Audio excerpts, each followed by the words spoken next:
in what we do. So if you would please join me in welcoming John Grisham.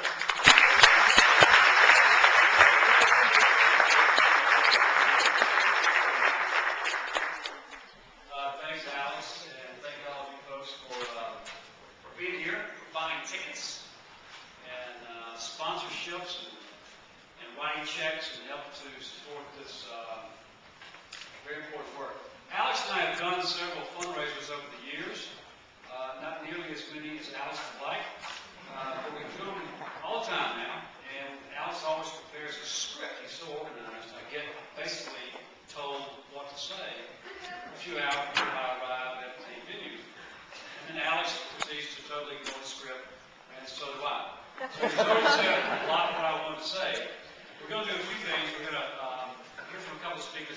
Real brief, we're going to watch a film that we showed in Charlottesville at our annual fundraiser for Legal Aid back in October that you're really going to enjoy. It's a very, very good film.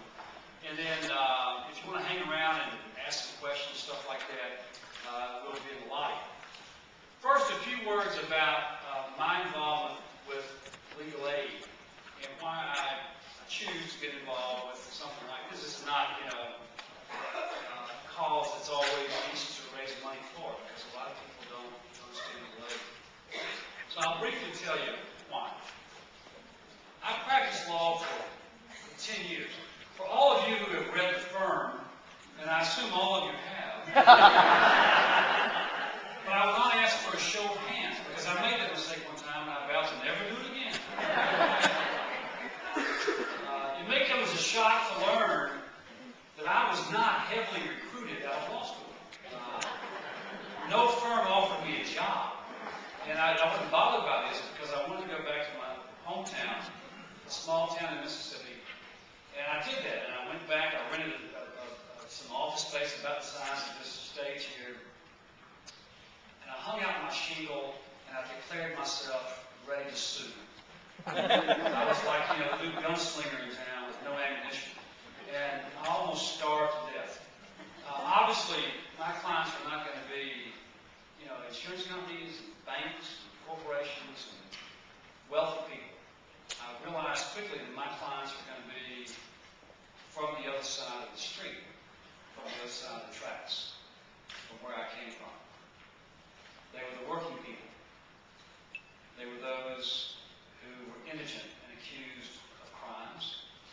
They were kids who had lost their way and were in youth court and needed an advocate. They were the working people. And I realized early on in my career that it was very difficult to say no. I just couldn't say no. And if you don't say no as a lawyer, you're going to go broke. And I went broke, almost. It was impossible for me to look at someone who couldn't afford to pay me.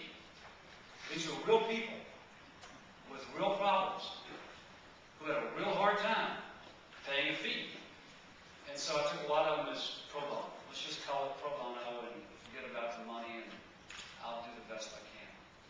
We had a legal aid system, a rural legal aid system in rural Mississippi at that time that was terribly underfunded, understaffed, and there were times when all of us lawyers were all guilty of it. If we wouldn't take a case, we would kind of say, well, go call legal aid, and maybe something good will happen.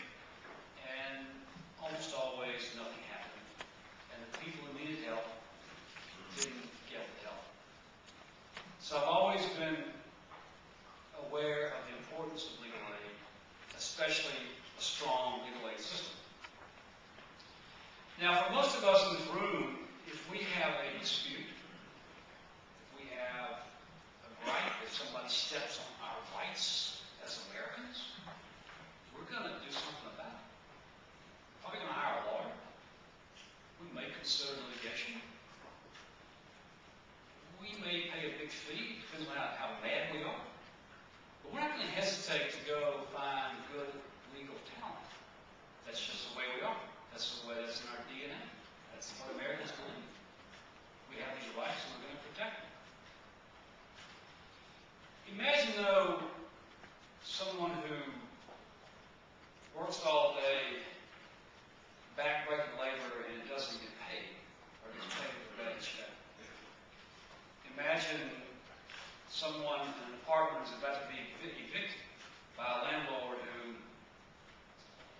mind breaking the law. Imagine someone whose car is repossessed by a finance company because they didn't pay all the charges in the fine print. Imagine being a victim of domestic abuse with no place to go. These are the clients of legal aid. Those who are far less fortunate, intimidated, often here illegally, often unable to speak the language. If we don't reach out and protect these people, if we're not the safety net for these people through legal aid, then we are all diminished as people.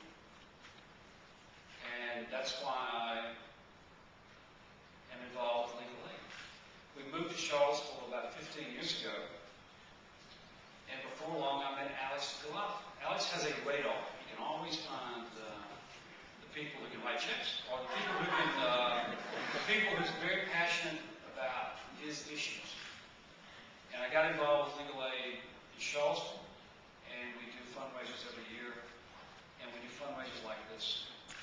This work is so important because even if you take all the funding for legal aid around the country, all the funding that we can pour into legal aid right now, we can still touch less than 20% of those people who need our help.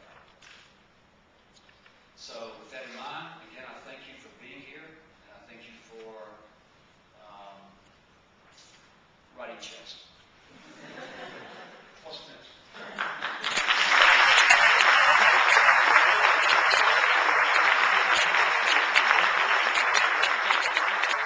We have two great speakers. Tim Foley, who is the legal director of the Legal Aid Justice System.